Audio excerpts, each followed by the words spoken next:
The schedule's on, we've turned them off, but only if anyone, put them on silent. So we're gonna start, I'm gonna read this somewhat lengthy statement first. We're gonna start with the testimony until we're able to have a forum, hopefully it's getting momentarily. So good evening, everybody. My name is Stacey Master, so thank you for taking the time to come out here to the Kaʻū CDP Action Committee meeting. We have several, and if you haven't picked one up, we have several items on our agenda this evening. And obviously, public interest. As a reminder, our meeting will end promptly at 7 p.m. Whether the committee has been able to complete the agenda or not. The public is welcome to provide testimony either at the start of the meeting or immediately prior to the applicable agenda item. All public testimony is limited to 3 minutes, so staff will let you know when you have 30 seconds remaining, and when you should summarize the remainder of your testimony. The end of 3 minutes will be announced, and we ask that each of you please respect that limit so that we can hear from as many as possible. If you have already provided testimony, we respectfully request that you allow others the opportunity to provide their testimony.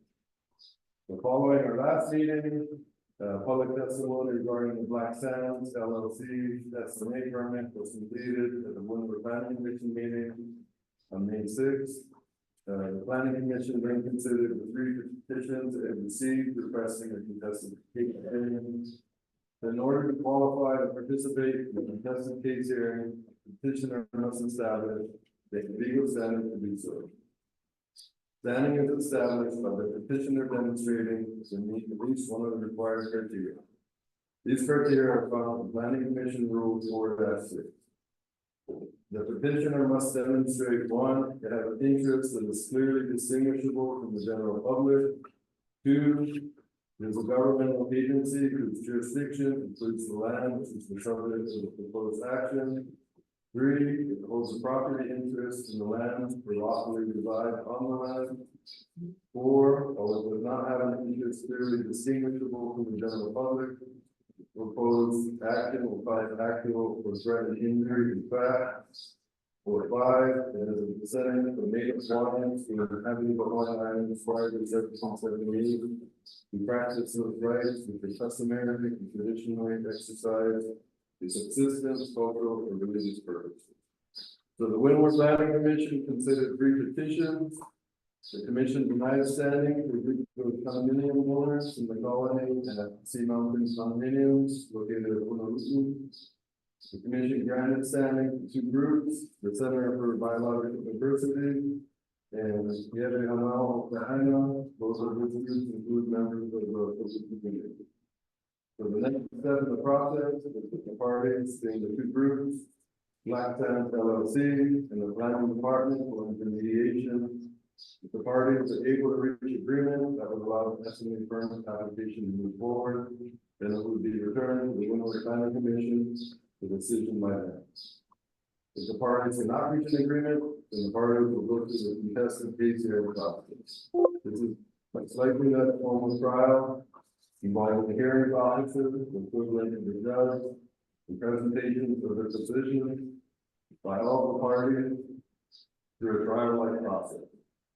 Should a contested case hearing take place, at its conclusion, the hearings officer will draft a recommendation based on the information presented and arguments made by the party.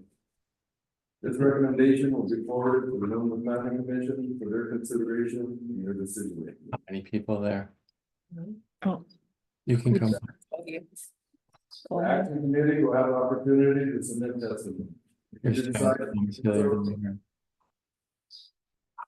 decide to do so, when the SMA permit returns to the Planning Commission following either the mediation or contested case hearing. Right now, there is no matter pending before the Windward Planning Commission on which to provide testimony. So remember, during your testimony, try to keep the testimony focused and respectful. The committee will continue to hear testimony about all items on tonight's agenda. For those of you interested in the Black Sands matter, please know that this committee is not the decision maker for the proposed project. The action committee is determining whether or not it will submit prepared testimony to the Windward Planning Commission, who is the decision maker. Please focus your testimony on helping us to make that decision. We recognize that some of the community have strong feelings about the Black Sands proposal. Please keep your testimony respectful and deliver aloha from me as the chair. Personal attacks and disruptive behavior will not be permitted. The meeting may be paused or ended by the chair myself at any time if necessary to maintain the quorum. We want to hear your voices and have a constructive conversation at the same time. If you have sent us written testimony, now that we have read it, so please do not repeat it. If you find that your testimony is repetitive to what others have said, please consider simply testifying that you agree with previous statements rather than repeating.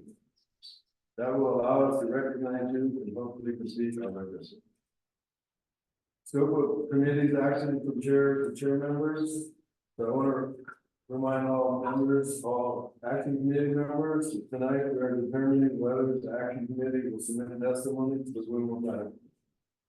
Our testimony should be focused on whether and how to promote the proposed SMA application conforms or does not conform to the goals, policies, and objectives of the Kaʻū community development. We are not required to submit testimony. If we find that our analysis of compliance does not align with our feelings about the project, or if we cannot reach agreement, we do not need to send anything back. You're each able to submit your own personal testimony to the planning. If you do so, it should be only in your personal capacity, not in your capacity as an action committee member. So do not reference your role in the committee in your personal testimony.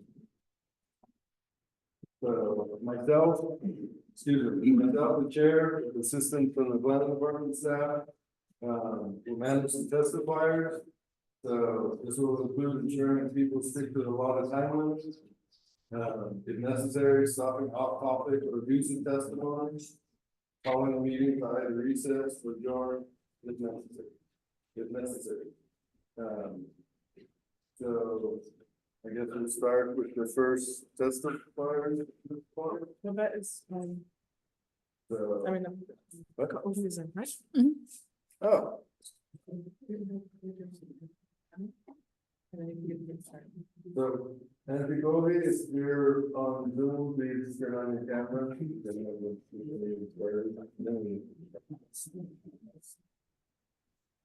then I'll.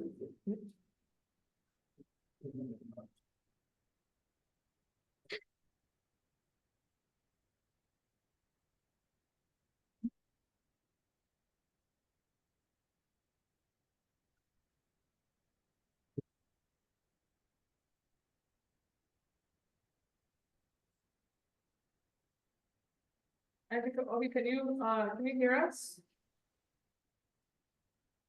On your side? Talking to me.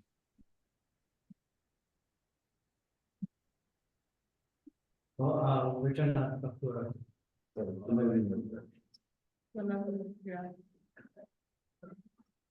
Yeah. I'm on. I can't turn my camera on or I'll lose connection.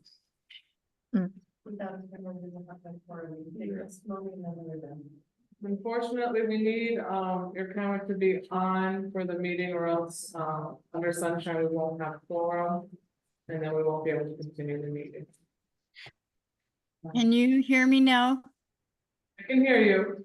Okay, I can turn it on for a little bit, but I will lose you. It's just how it is at my house. I'm on a hotspot on my phone, so it gets real spotty.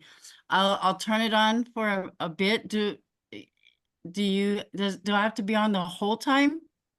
Or Yeah. just, oh boy. Yeah, the moment we lose a visual of you, then we'll have to pause the meeting. Okay, well, we'll see what happens. Okay, Yeah, that's right. okay. Hi, guys. Hey, so far so good.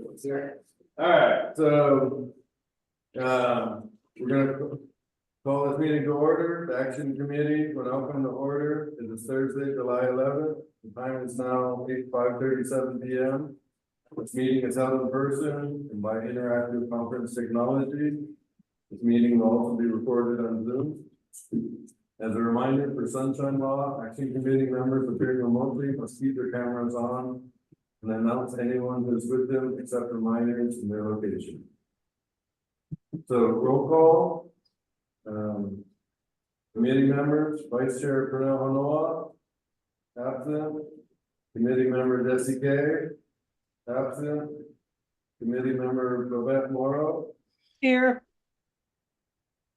committee member Captain Williams, absent. Committee member Ohinani Muku Haliki, Here, and no one is with me. committee member Lina Aladikino, committee member Kabeni Ibarra, and Item Chair Jason Masters. We have a quorum to hold this meeting. Planning Department staff, Aaron Palma, Cabello Kalili, and Jessica Laik. Is that correct? No? Also in attendance, we have Deputy Corporation Counsel Susanna Diapula, standing in for Jean Campbell as attorney for the committee. So please make sure your cell phones are turned off or on silent mode. If there's anyone who would like to testify, we have public comment forms near the door. Please give it to our staff. Zoom testifiers can send a message in the chat to the Zoom host indicating which item you wish to testify on.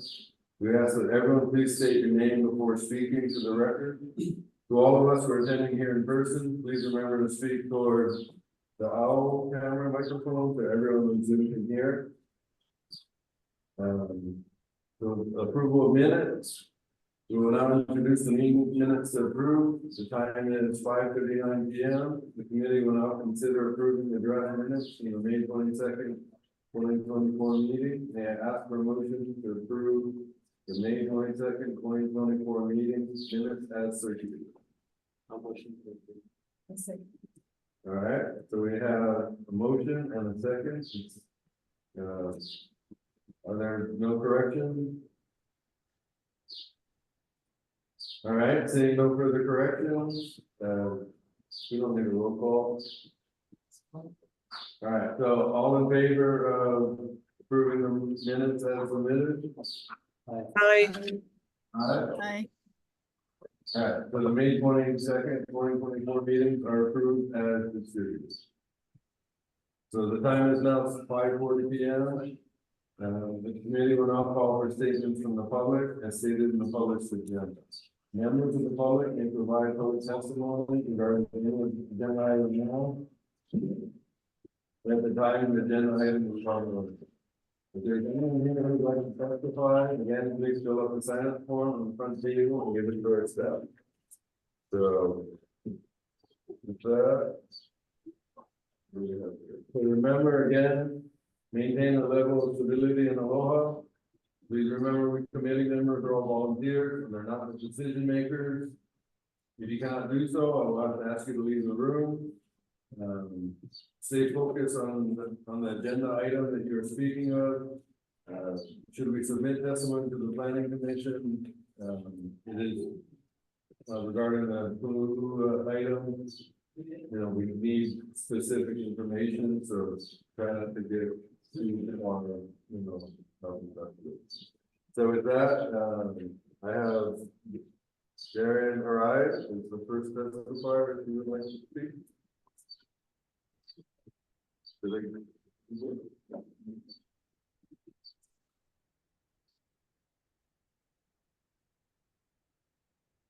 Yeah. Okay. So Mr. Farai, I'm gonna have to ask you to keep your testimony and address me as the chair. Go ahead. Do you raise your right hand and promise to tell the truth? Oh, please say your name to the record. Good evening, Chairman, members of the committee. My name is Darren Halai. I'm a Chinese planning consultant. as we go back and reach, LLC with this special permit application that's currently due from the planning commission. I do rewrite the deal.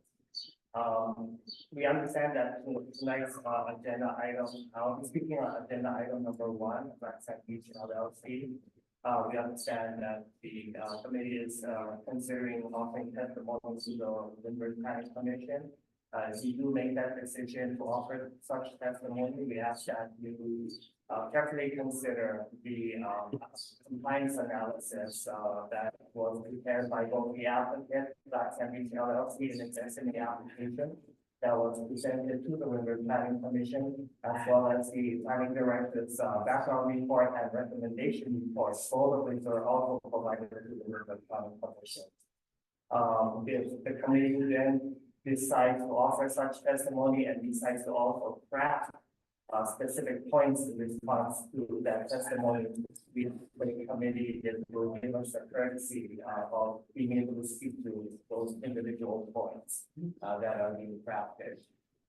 We did note in communications that there was a statement presented by tomorrow. I believe she was offering that statement on the behalf. Those individual points as well, you know, the courtesy. So I'll make myself available throughout the night. I do have a team member, and also in attendance here, and we can make ourselves available for any questions that you may have. Thank you. Appreciate it. All right. So the next, testify we have is, Amy Joe's Pro. All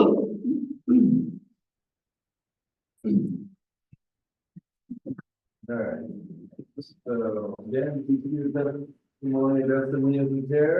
You raise your hand and go ahead and tell the truth. And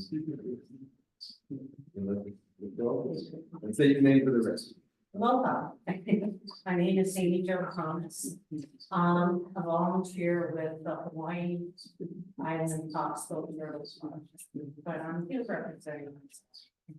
And a chance to inform people about hospital.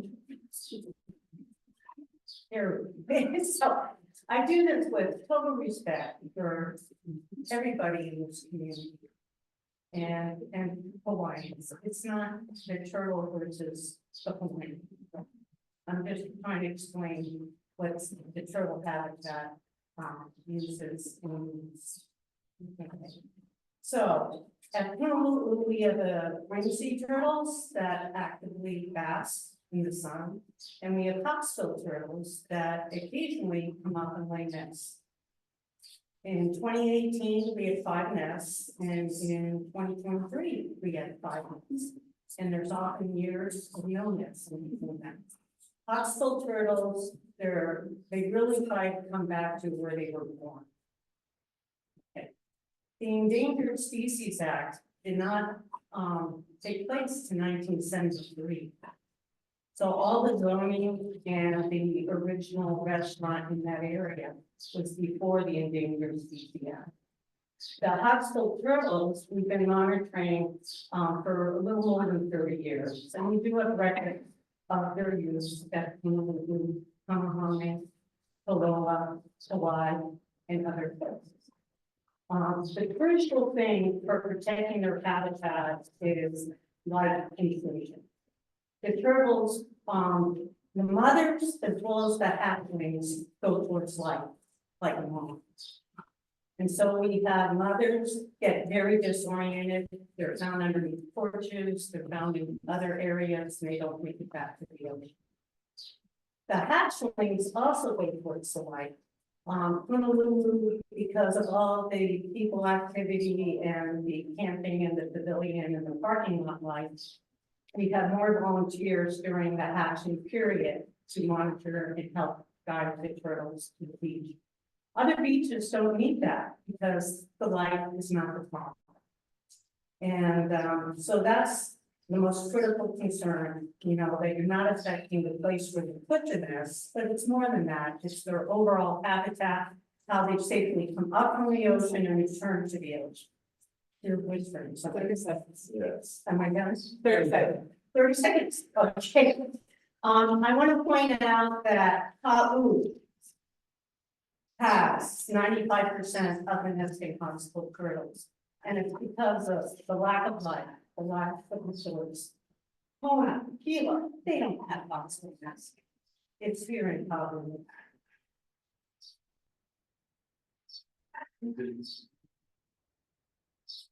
The next testifier is Member Garber.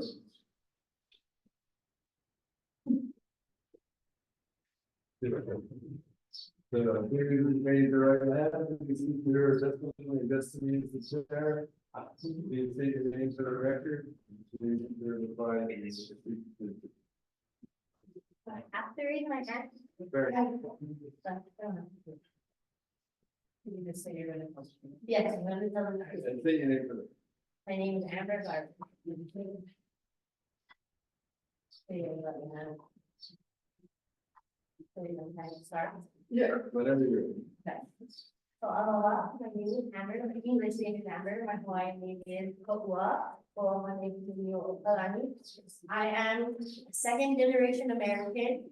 My grandmother was born in Kahala with her brothers and sisters, and they were not American because they were forced to become American.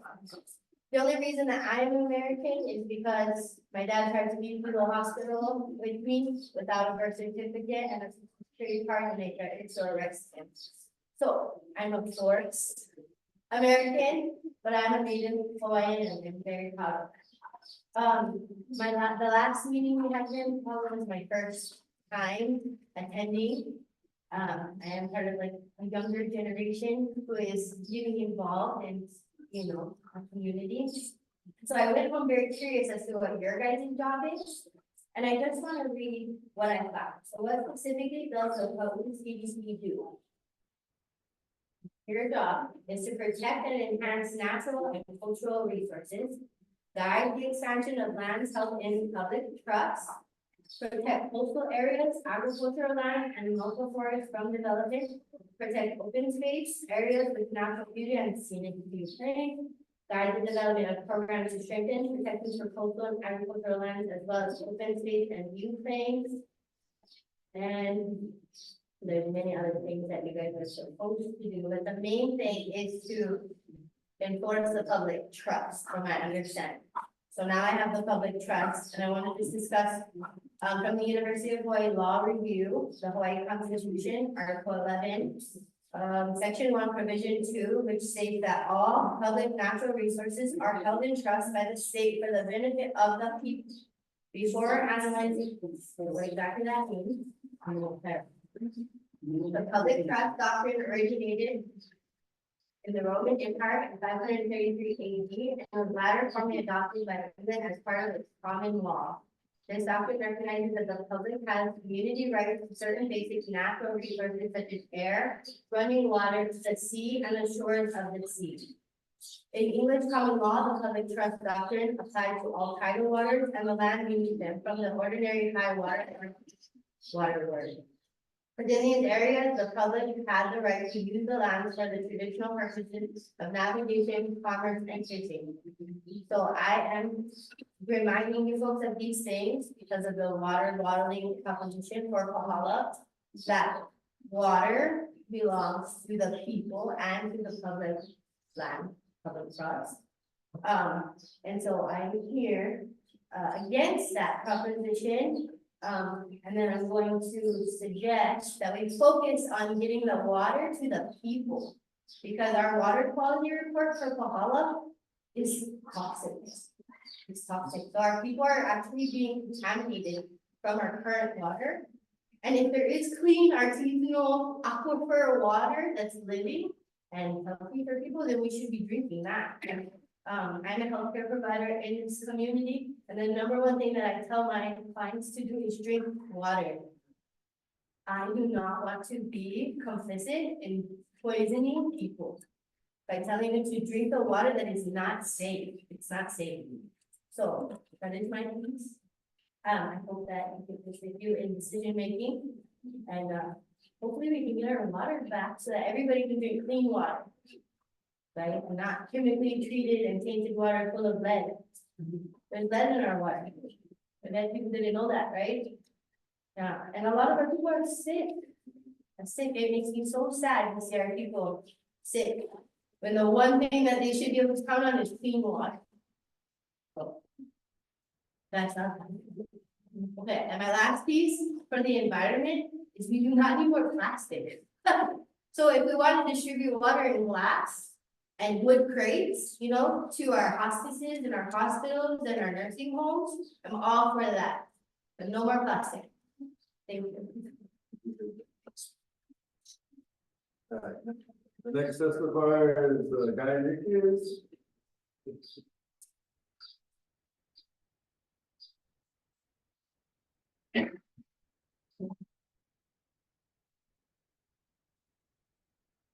Hi, Mr. Enrique.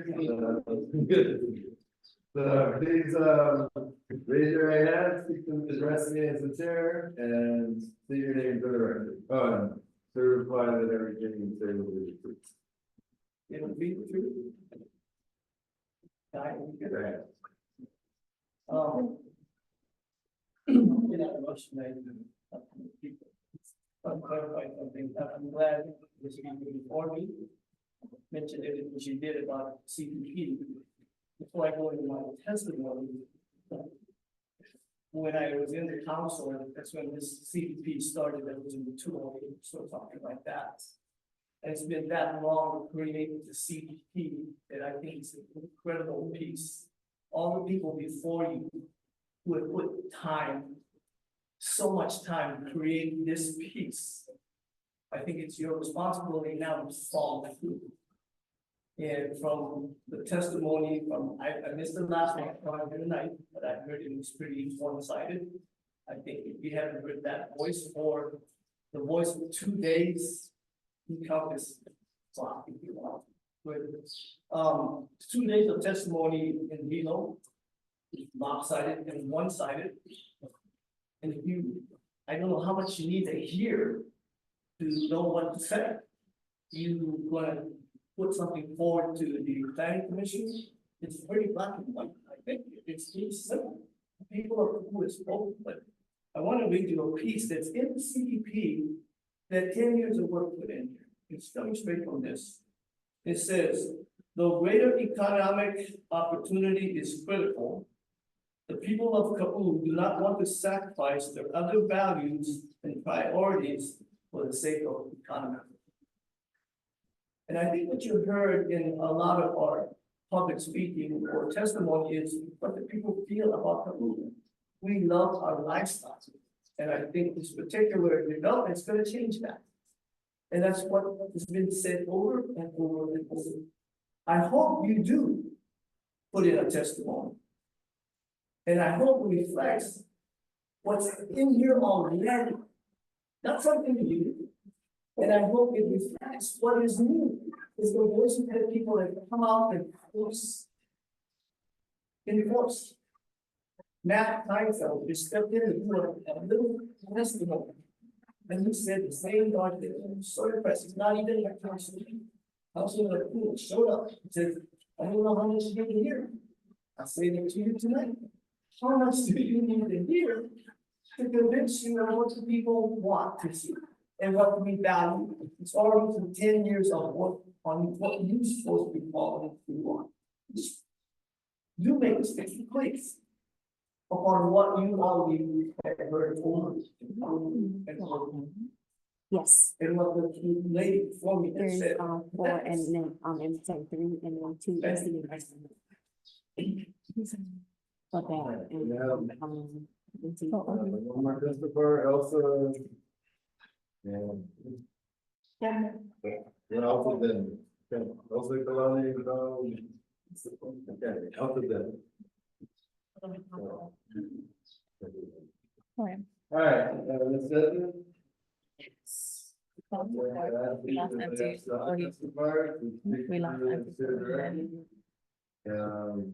Please raise your right hand and Certify that you speak the truth and say the truth. I just know that.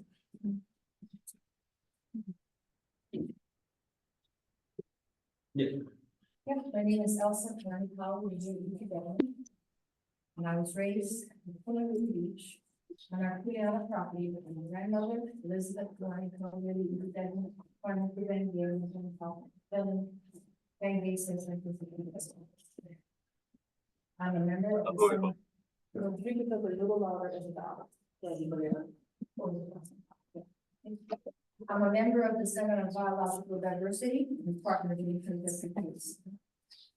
Based on the WPC hearings on the 7th of March and the 6th of May, which I attended, I testified on the 6th of May, and I also had submitted a written testimony. Our community voices were heard unanimously, opposing the development with only a few supporting the development. The same is true concerning the testimony submitted. So it's my understanding that this meeting is for all of you to make a decision to submit, sorry, I didn't say, to submit, to the Work Plan Commission. So I just want to ensure that you are reviewing everybody else and the entire package of what we presented since we started this whole process.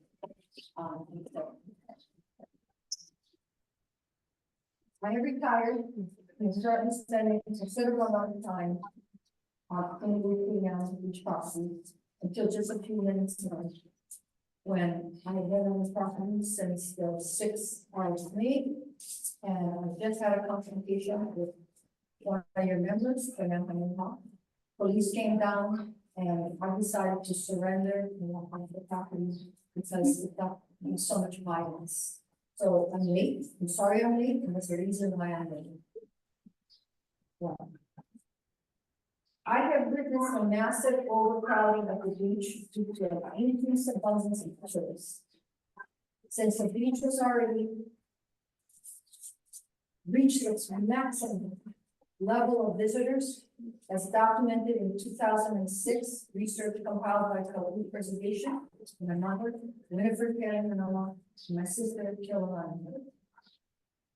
The current amount of future traffic on the beach will increase dramatically.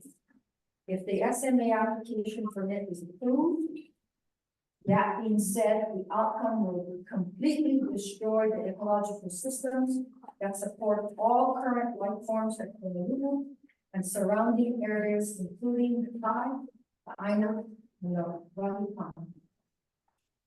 In my current review of the addendum archaeological inventory survey for the roughly 433 acre community Black Sand Beach property draft version dated April 2023, this is another SMA application permit with incomplete review that is not in compliance with the state and county regulations. I would like to add, as an addition to my previous written testimony, the SMA planner and reviewer did not upload the SMA use permit application into the State of Hawaii Preservation District system. Therefore, the State of Hawaii Preservation District cannot determine the effects of a project in significant historic properties. Step 3 in the review process. Until the project under review is submitted, the Hawaii Administrative Rules Section 13-275/284-7A. Currently, the community at Kalana 1 Condominium Complex, Kalana 1 Estate, Malka of Highway 11, and Kuleana properties will incur a 1,239% increase in their sewer and water usage costs. That is to say, if your current bill is $50 per month, that bill will be increased by $619.50 per month, which is unconscious. Since 2018, the developer at the time of purchase of the waste management system had neglected their commitment to bring the systems up to the current standards in accordance with the PUC rule. It is important to note that at the time of Ms. Eva Louis signing this contract, she stated she was able, willing, and ready to maintain the upgraded, ready to maintain and upgrade these systems. However, to date, she has not fulfilled her obligations for legal obligations. Mahalo nui for your time of service. Please deny this SMA application. Mahalo nui.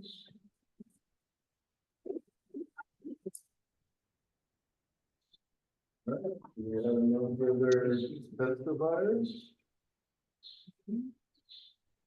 Oh, we have anything Zoom testify. Is there any?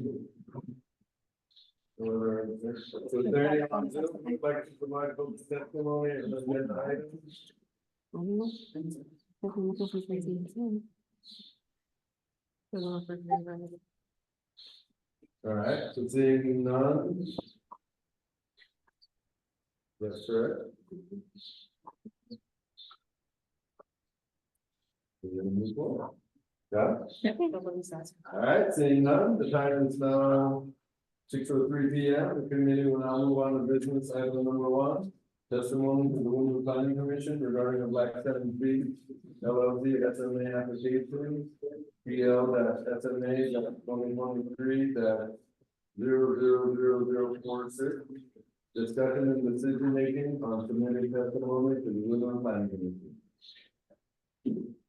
Is there anyone who would like to provide testimony on this item who is not already done? If there is, we'll have 3 minutes to go. All right, seeing none, the public testimony for this item is now closed. Does any committee member wish to make a motion for action on this item?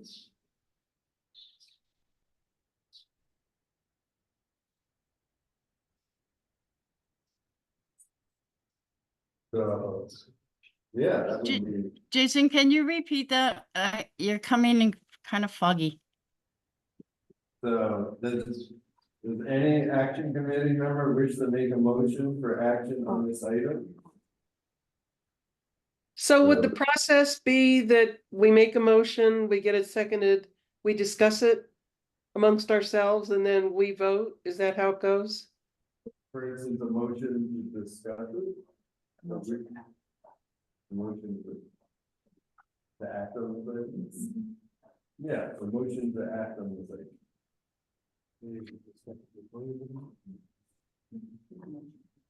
We do the motion to act on We do the motion and then that motion seconded, then we'll have a discussion.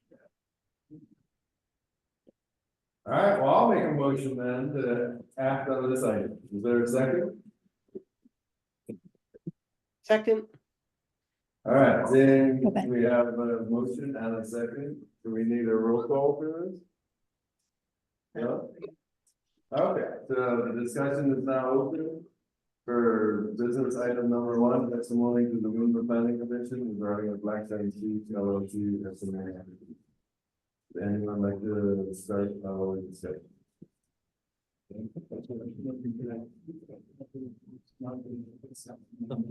Yeah. Okay, so if we submit a testimony for this, we have to wait until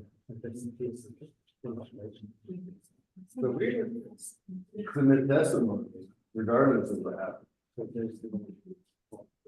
But theoretically, they could withdraw, they could, something happen.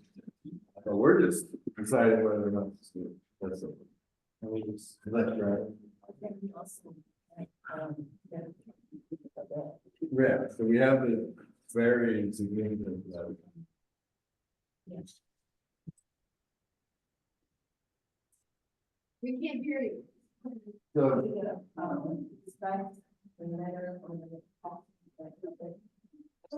Yeah, I have that. Yeah. But Matt, would you like to perhaps initiate discussion on the letter that mostly you provided assisted in developing? well, sure, I'll start it off. Just, It's significant. So. and I apologize for my background here. I'm using my husband's computer, so It's a little strange, but well, I went through the community development plan to find everything that related to the Punaluu area.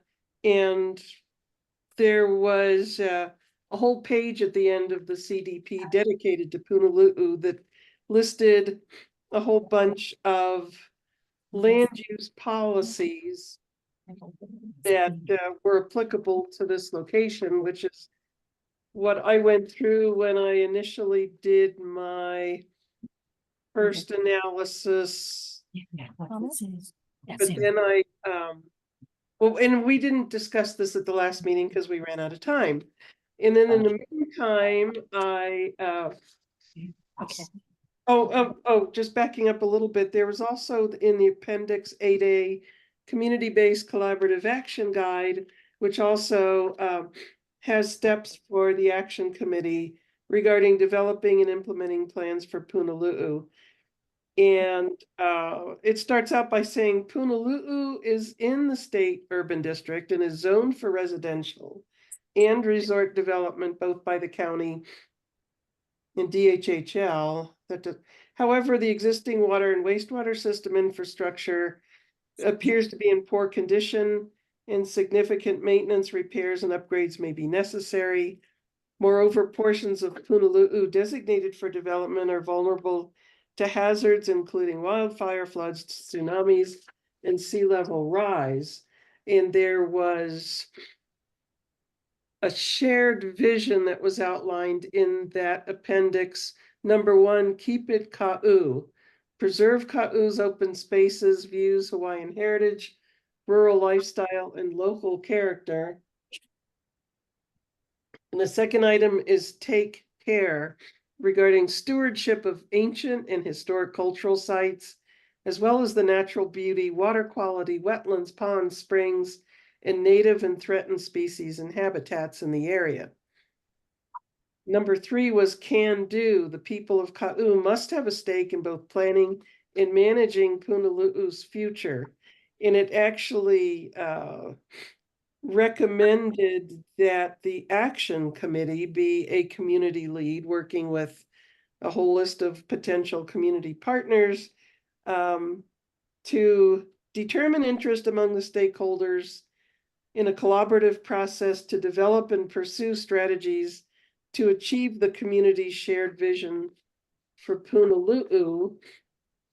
And then after I put all this together, that went out to the action committee members at our last meeting. Since then, I had received an email from Ron Whitmore, who was the county planner who was in charge of the CDP. And so then I revised what I had prepared, and he did much of the same analysis of a lot of the land use policies that are found in the CDP. And then I think it was today that we received testimony directly from Ron that goes into all the detail on his analysis, which I think is excellent. It goes beyond what I did, but I think together we've got a real good analysis of what's in the CDP and what is our charge to be following when we submit or choose to submit a written testimony to the Planning Commission. And just kind of going through some of Ron's points is you'll have to excuse me, I have a cold. Is land use policy 1 to rehabilitate and develop within existing zoned urban areas already served by basic infrastructure or close to such area instead of scattered development. And much of Punaluu is in the state urban district and is zoned for urban uses, including near the shoreline.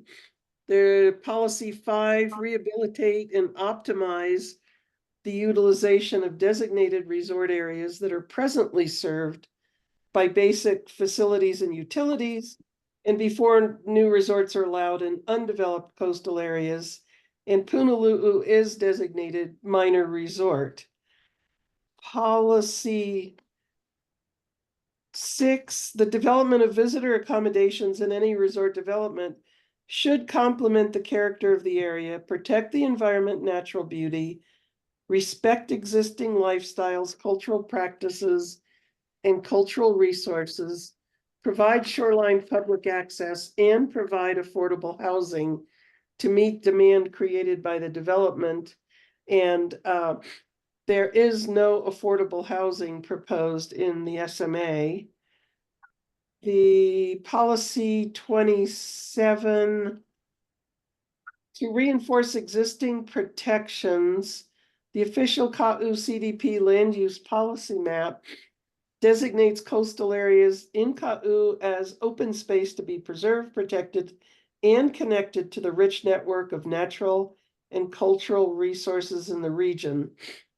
Development and construction in the coastal conservation and open areas shall be minimized and, when necessary, limited to recreation, research, and education facilities unless otherwise permitted by law. There's a note from Ron, neither the general plan, LUPAG, nor the CDP supersede existing zoning, and the proposed development in the SMA is consistent with the zoning. Policy 28 deals with shoreline setbacks. And it says that on lots that are at least partially within the SMA, establish shoreline setbacks at the earliest stages of land use planning and development process at a minimum of 1,320 feet, which is a quarter mile. And the SMA application, I'm not sure what that says in there. That might need some clarification. But we do need to have that shoreline setback of a minimum of 1,320 feet. Staff notes that no work is being proposed within the shoreline setback area, with the majority of development being located well south of the beach and shoreline area. However, note from Ron, Figure 4 in the SMA clearly includes new facilities, as well as development on parcels that abut the shore, including artisan garden hollies, museum pavilion, welcome center, and beach club cafe. So a new shoreline setback should have been established per this policy.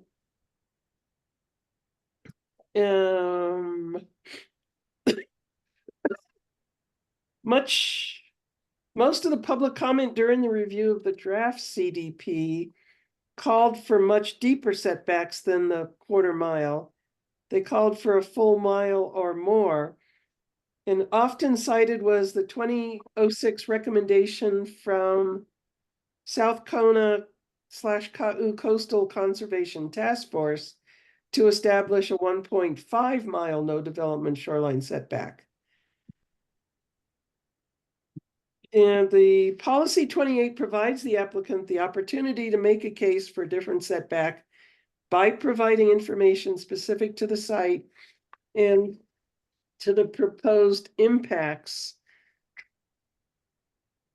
Bill, let's see. Policy 29, no development shall be approved in the SMA unless the development will not have any substantial adverse environmental or ecological effect. And this is pretty detailed here in Ron's notes, but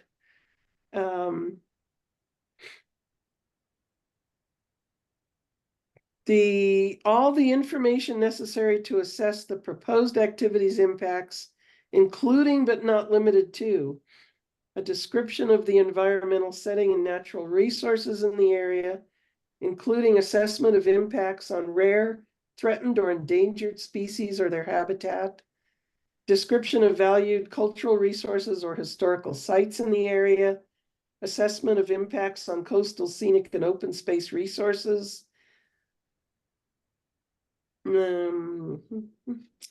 Identification and detailed information of existing public access to and along the shoreline, to the specifications required by Na'alahele and the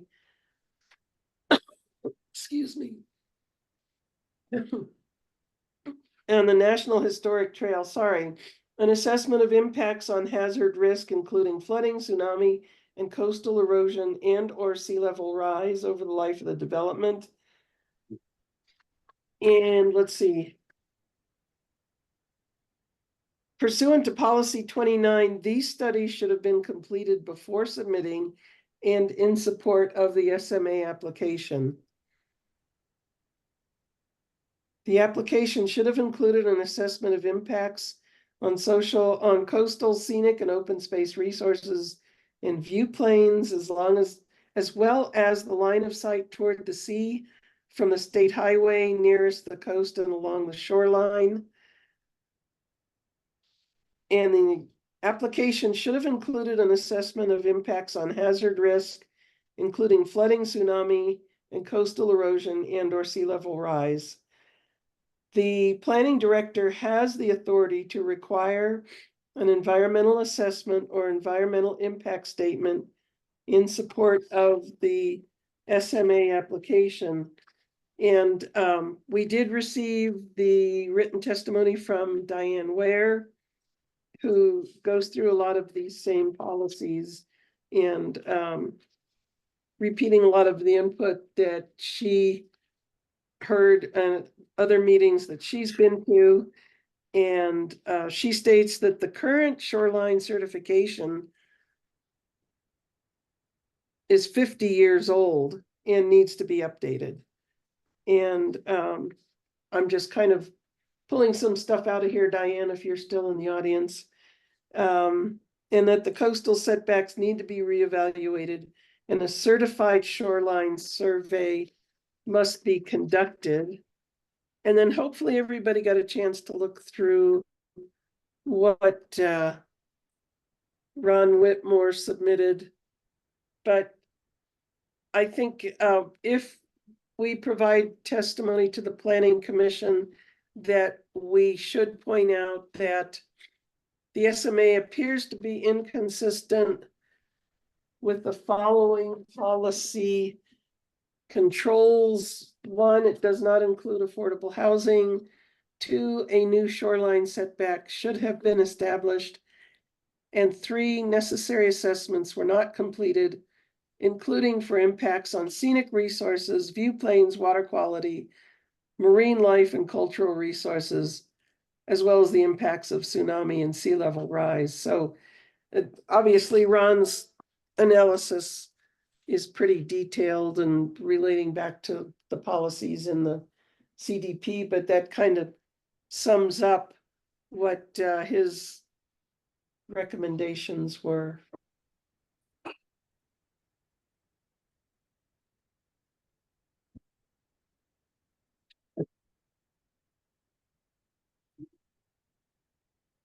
So that's it. All right. Any other comment? Since We worked on it. did you guys wanna ask any questions to Darren guys? Specifically about what you guys? Babette, do you have any questions for the project planner at this time? No, But I think we can give them an opportunity to see as well. To get rid of it. Okay. Do you have questions? Can we allow the remember? Whenever we're done with our discussion, we can discuss here. Okay.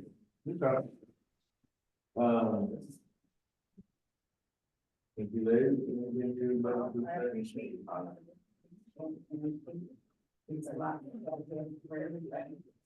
I can't hear. I can't hear you, Auntie Lay. I think it's a system because I'm having trouble too. I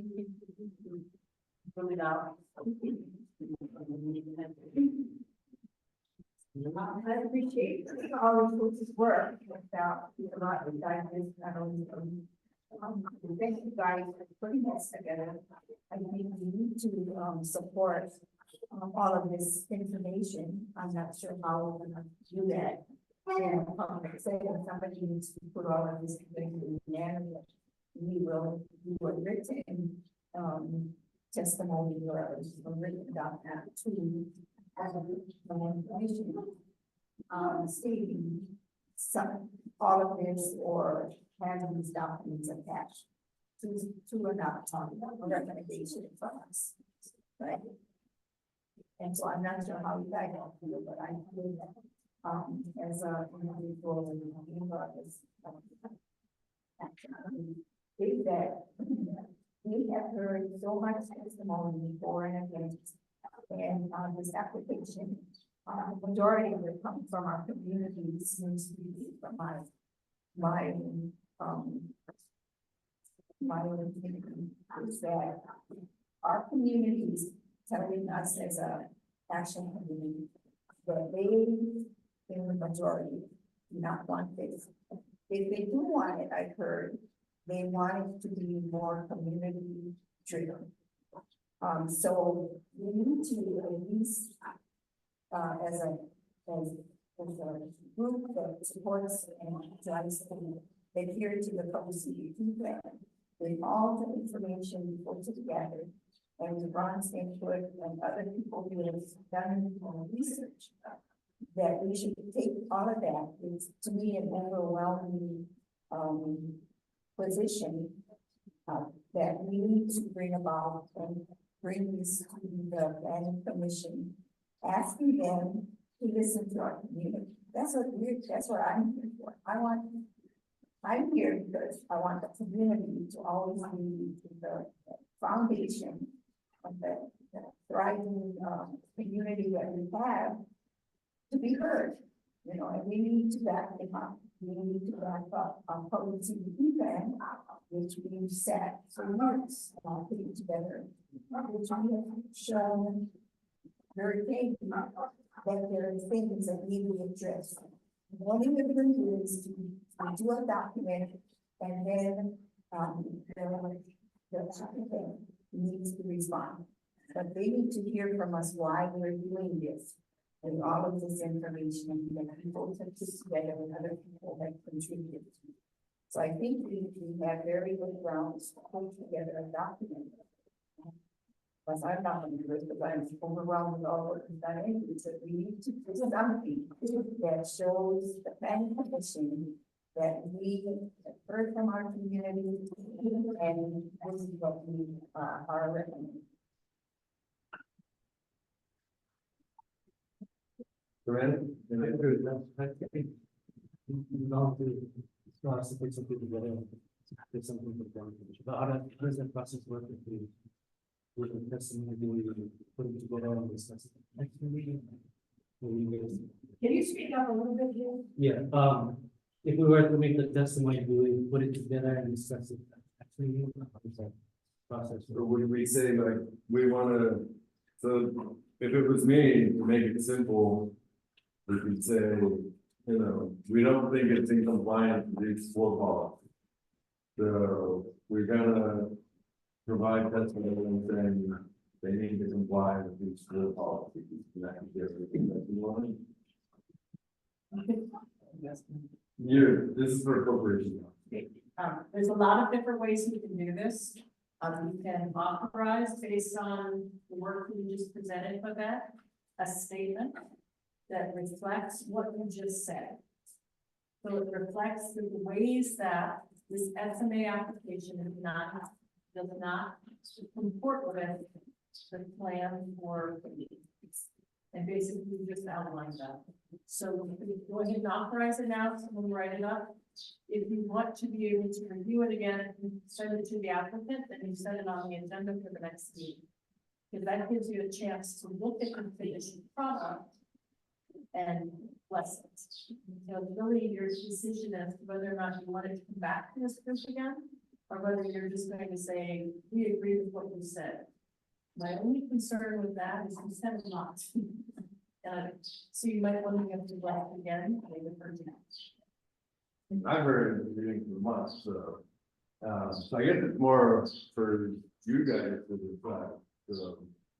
I think, I would suggest that we kind of like the government is something really fun. It's Inside. easy, yeah, size, you know, the size of it. Not too much. Yeah, but there's a few things that I feel like it's in my application.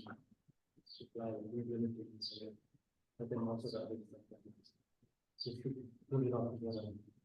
Is good stuff. Then maybe we'll have a sooner meeting perhaps for this. With something. Perhaps just to discuss, So, when is that? I guess that'll be the next one. Well, I- When happens? I see where you're coming from, but because we've been through this time and time again, not only we went to the planning commission, if you, were involved in whatever, you are.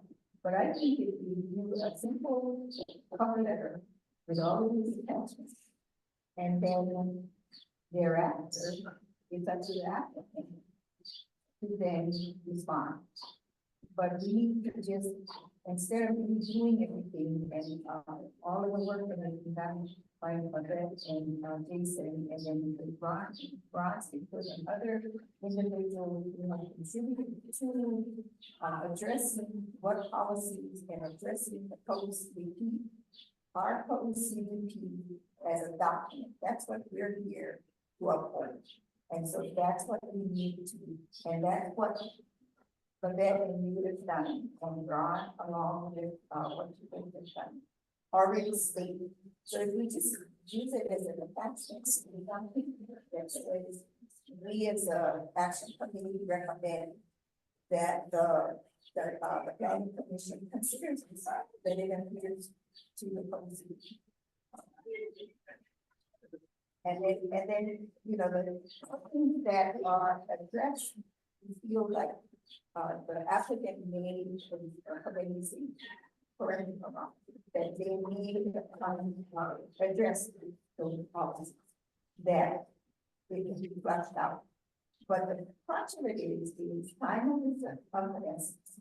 Our community has done time and time again, telling us they don't want this, and they need something they want it, and then we repeat it. So we need to just do something, get us on a road, moving forward. Because it's contested cases, maybe, you know, done in another couple of months, maybe a couple of years, who knows, but we need to make a stand sometime. And I think people that work very hard and putting together a lot of information that is very pertinent and supports our policy. That's how we're doing it. Okay, I mean, I could perhaps recommend that, and we'll see how this goes, that creating a motion for providing testimony, specifically stating maybe 4 specific policies, and then Have a motion on the table. we're just discussing. Right? You could amend that existing motion. To create, to provide testimony to the women's planning commission. Well, I think you both did all this work. Yeah. So we could provide that as an attachment. Draft could amend your motion to forward the research that you put together with a cover letter highlighting specific concerns about the application, whether it does or does not include the plan, and then you can have that document. Seven. And then we can go with the, there's still a discussion, so we can kind of like be able to discuss. Yeah. And you can also, it's for the work for us that you want to stay with, and along the lines of the 107. Also, you have Diane Weir. Pretty much the same. Actually. Also, you have a testimony of,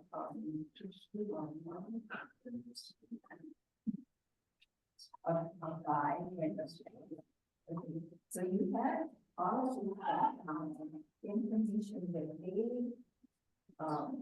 is documented in our minutes of our meeting, that should be also attached, because they did research that we didn't do research on this. So they're bringing in other research that is pertinent to this application. And so we need to figure out how we, is our minutes of, was their testimony, was their written testimony,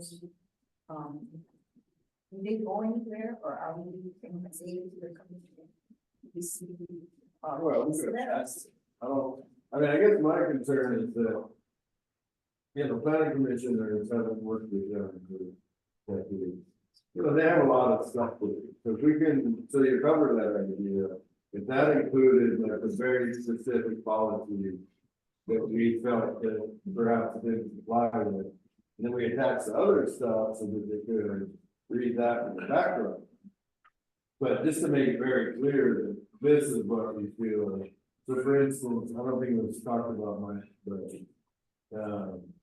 so if you're on the highway, you know, and you're looking at the coast, we don't really have a visual from the plan what the proposed structures will look like. So we don't know if the proposed structures are gonna block it.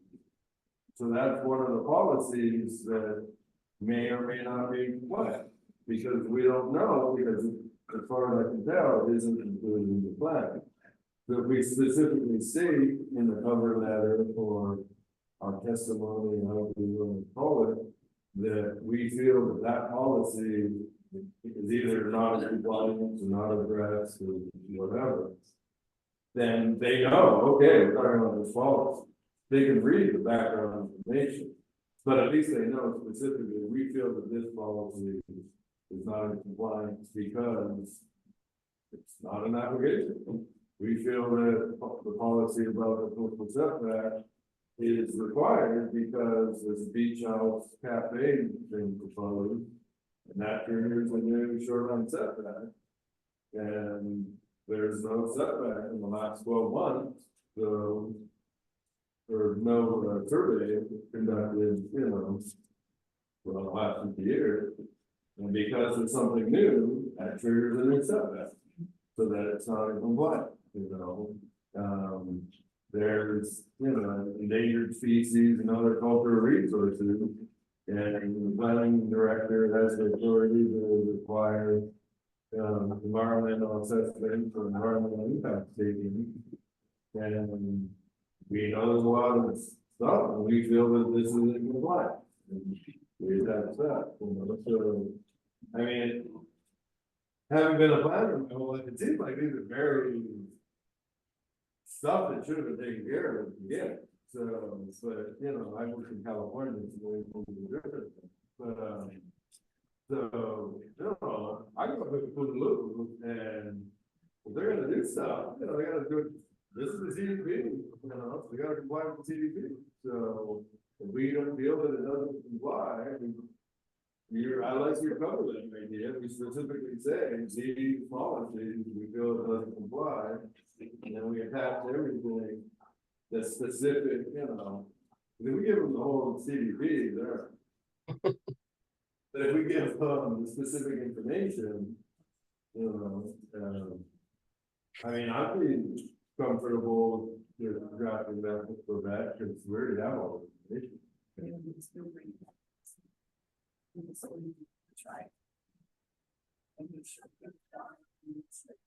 Yeah, and then that way, it's not just us five. I mean, I'm comfortable either way, but you guys. I was ready to last week. I just want to get this moving so that both of the applicant and the public, you know, just to act on this. Yeah, so. So we need to amend it to specify. All right, so do we want to specify what those policies would be? Okay. So, okay, Draft a letter explaining the research presented tonight, okay, giving testimony that was offered to you. okay, yeah. Suzanne, could you repeat that? I couldn't hear you. So I'll amend the previous motion, to specify, do I need to state the policy? So to specify the policies that, Let her do that. Okay. okay, What she said, yeah, it's not specified, but one option would be to amend the prior motion to draft us cover letter explaining, highlighting the research that was presented tonight, as well as testimony from many community members that have testified before the committee. So you'll have a cover letter and then the packet of the information that was presented tonight. So. okay, do I need a second on that? We've already seconded, you accept the amendment. That's the amendment. You can do amendment, if you amended it, second, and second, I second, you second.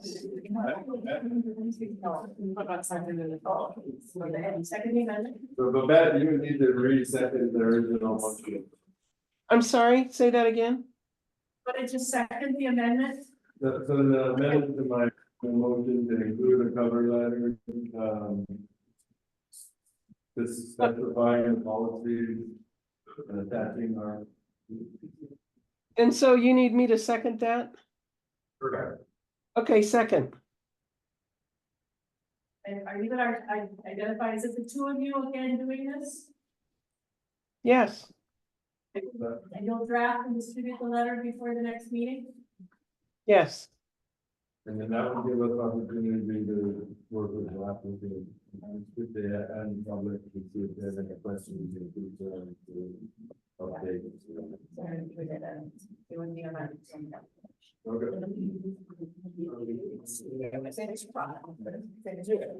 And then that way, hopefully we have a teach about people. We'll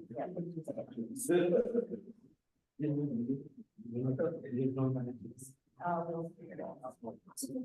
This possible. Best meet to go. Yeah. What is next meeting? I'm sorry, did you move? Do you know the next meeting? So the next meeting is scheduled for August 20.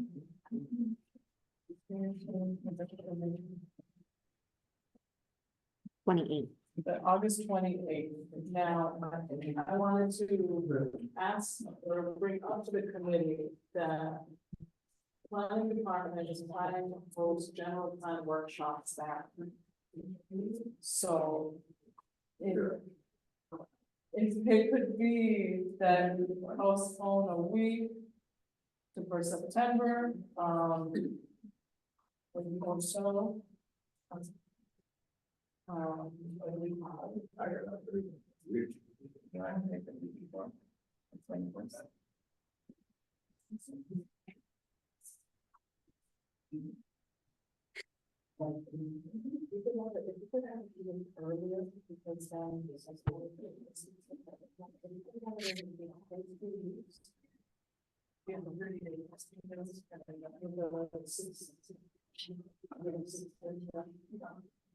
So that I would hope that you think you could have that right here. Yeah. What do we have tentative and scheduled for the breakfast of August already? Kaʻū and Puna. We have Puna and Kaʻū. So, Babette, we're just trying to figure out when our next meeting is going to be. And So, possibly it some looks from like the- we're trying to bring it back for consideration to forward the planning commission with the next rooms. So that hopefully we have more money to try to go through this. Well, I don't have any problem getting the cover letter and everything written in the next couple of weeks. Yeah, I don't know what your time is, but it should be. I'm sorry for that. Another something we could do is that once you guys have that document ready, we could send out the photo form to the committee for tomorrow. And find a date that works best for the committee members and that, because we do have missing members. But that could be another option, what if it's next? I would imagine that maybe. If this is all that's going to be on the agenda, then we could do the week of the 12th of August. I'll be on 14. It could be the 4th or any day you support, honestly, but yeah. We can adjust this as a special meeting, we can even change the time and date. 17th, Yeah. 17th. But I'll be like that week, we can find a day that week and.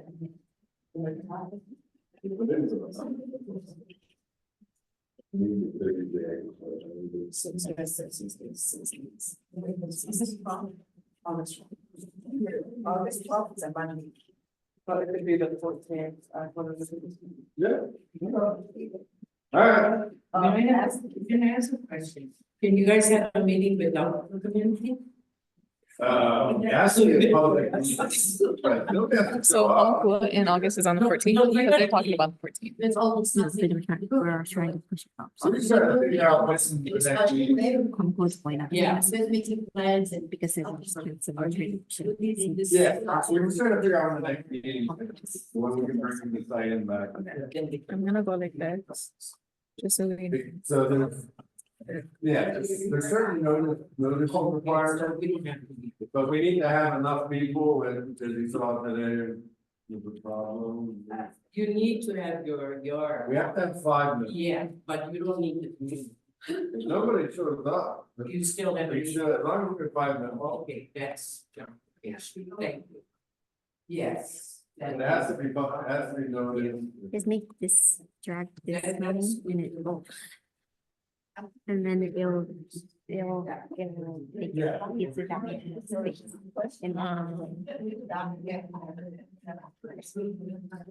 Wait, which line? This end line? Horizontal. Alright, so we have a motion, we have. Oh, so you have to move each all in one? favor? This, yeah, Aye. this row you can. All drag. opposed? Yeah. Alright, motion What was the motion? And somebody's got their, they're not muted, so we're hearing their conversation, so we can't hear you. So No, if the everybody mo- could please mute yourselves. The motion was amended to bring back the next meeting, we're gonna finalize the date. To provide a cover letter with all the attachments, to provide testimony to the Women's Planning Commission. Regarding the information that was attached to the yeah. The policies that we feel that are not.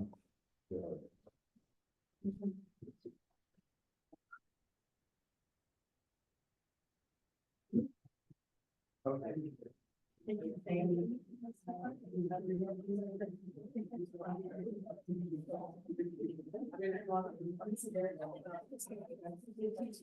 Testimony is actually close to what we can do. But because it's gonna be on the next agenda, it's in writing and speak. So you can see still has.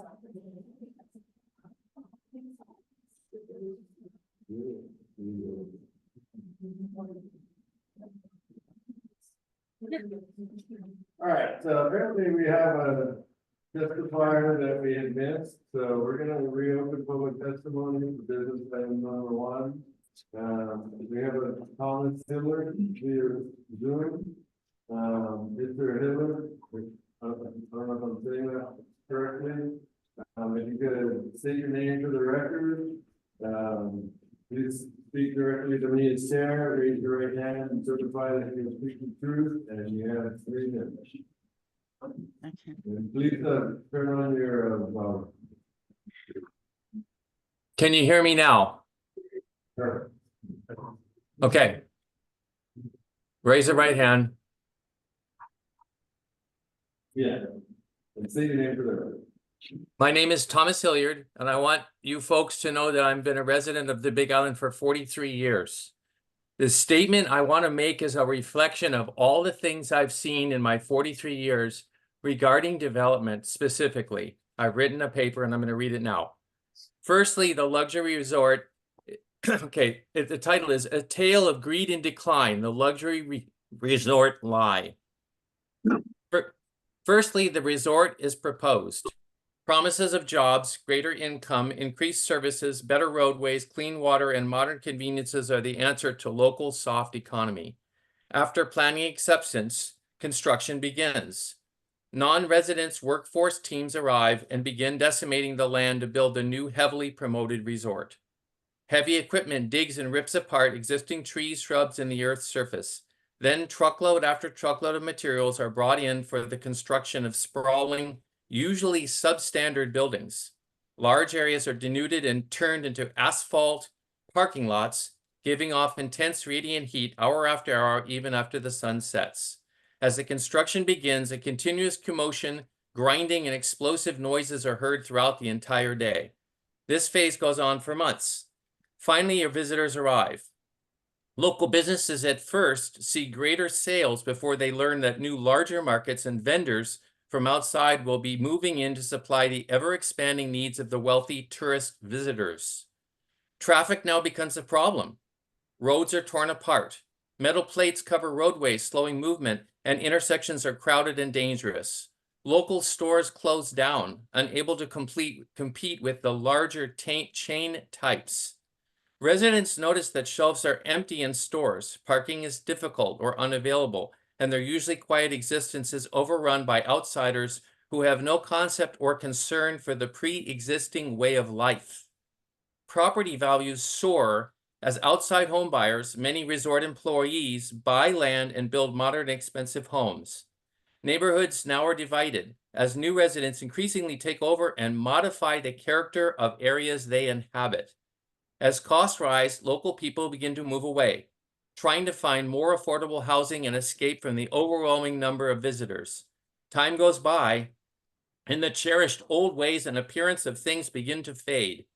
Everything changes. Life just isn't the same. Then comes the downturn. The economy hits a bump. Natural disasters wreak havoc and things begin to unravel. Businesses close. Visitor numbers decline precipitously. The resort begins to become run down and decadence sets in. The wealthy move away. Finally, the resort sells to a large monopoly and the property goes into decline. Fewer employees are hired and stay rates are lowered to entice now insufficient visitors. As the economy continues to decline, an announcement of bankruptcy is heard. The resort closes. Homeless people camp out in derelict buildings and homeowners face increasing uncertainty about the future of their once peaceful lives. My final statement is, resort developments are ultimately destructive to the people and cultures they impact. And I want to say the state's motto, the life of the land is perpetuated in righteousness. Ua mau te ea o ka ene I ka pono. Righteousness is not the destruction of land and the destruction of communities. Local people who have lived there for many, many years and Native Hawaiians deserve to have the right to decide in their futures. And I think from what I've heard, they all mostly seem against a development, a resort development in the area. And I believe that all of the Kaʻū district will be impacted by this development specifically. That all the way from Naʻalehu, everywhere, Pahala, all of the areas, even up to Volcano, they'll all be impacted by construction, traffic, and a permanent and forever change, which will never be able to be changed back. The change will destroy the nature of the Kaʻū district. That's my opinion after 43 years of watching the Big Island change, like the Kona Coast, Hilo, the West Side. I've seen it all over the years. I watched all the resorts come and go, and I've seen the destruction and the changes to local communities. Thank you very much. Thank you very much. Aloha. All right, just the public, we heard the public testimony. Was there any questions from the public before we move on? Or Mr. Did you wanna, I guess you were, we have 8.5 minutes. There are not sense. Just quickly, again, as I mentioned, if there is going to be any communication, presented for consideration at the next meeting, if it could be, provided to Black Tents, that you tell us, maybe a few days ahead, as far as the communication that was presented today by Ms. Morrow, I just received it like this morning, so I had no chance to really, respond to it, so, courtesy would be much appreciated. Thank you.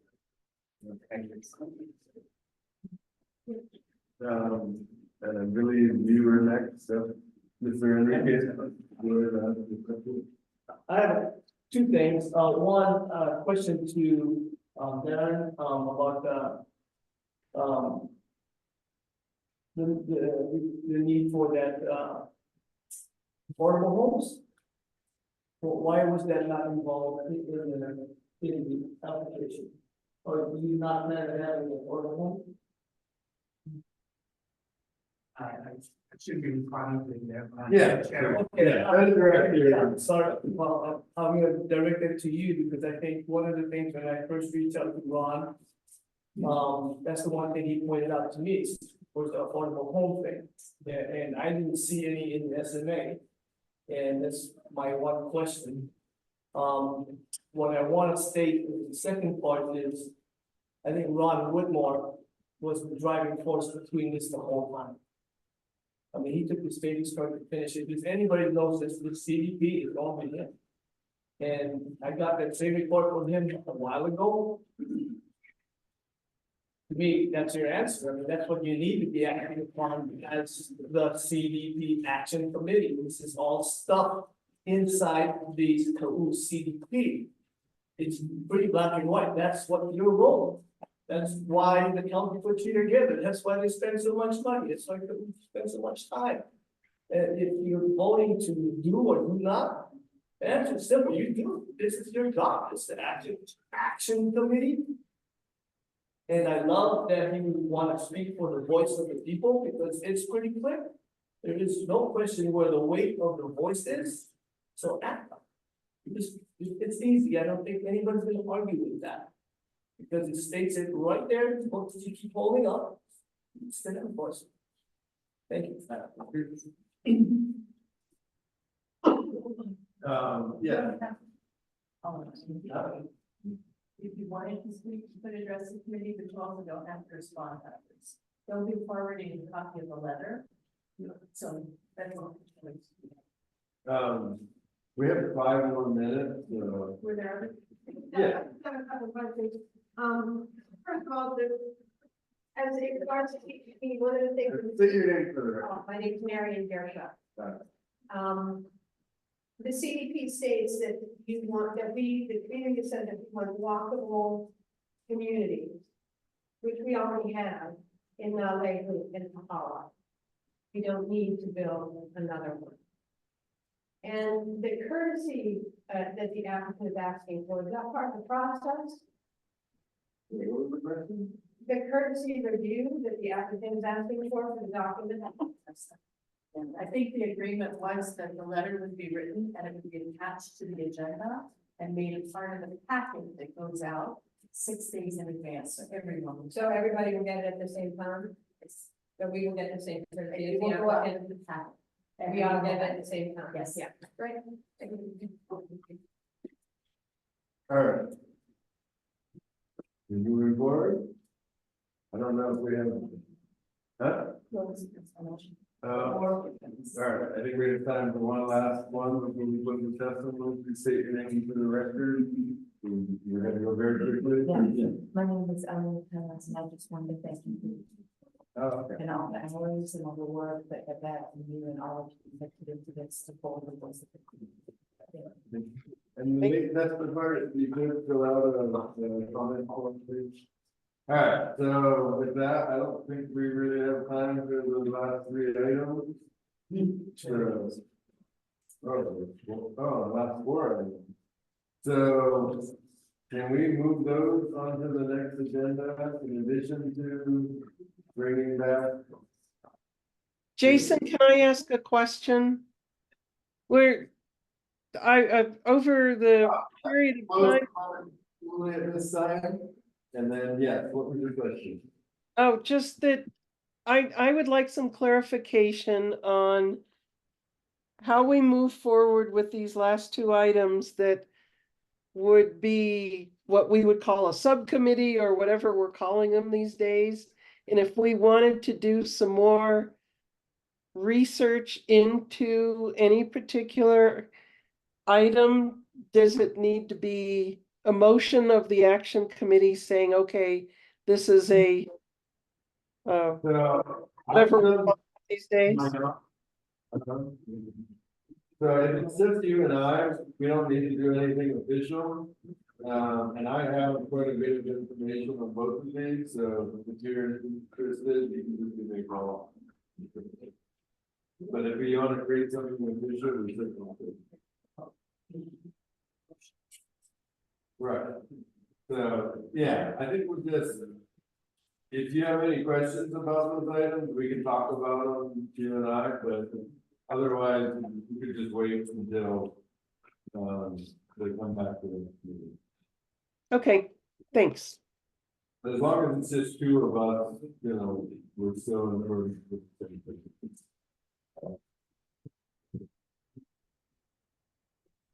All right, so I think. Yeah, so do we have a motion to? I mean, are we pretty much continuing the same agenda? So, would someone like to?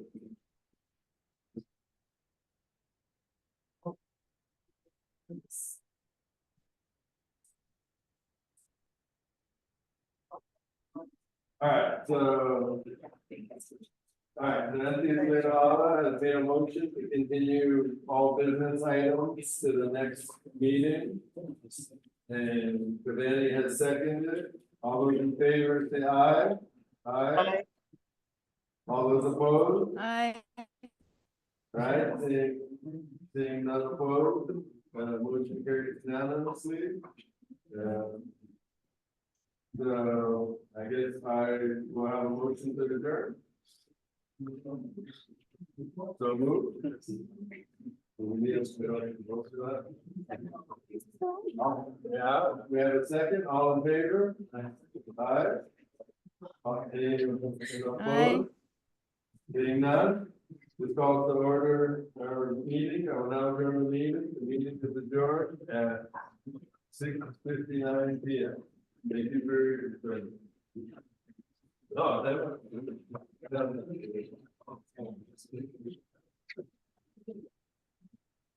So do we have any kind of general idea of when we're gonna have our Next meeting, I think we did August 14th. Okay. I'm always available. and are we gonna still follow the are we still gonna follow the protocol of going to each different sections? Hi.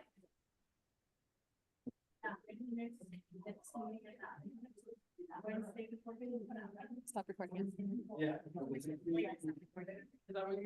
Are you gonna?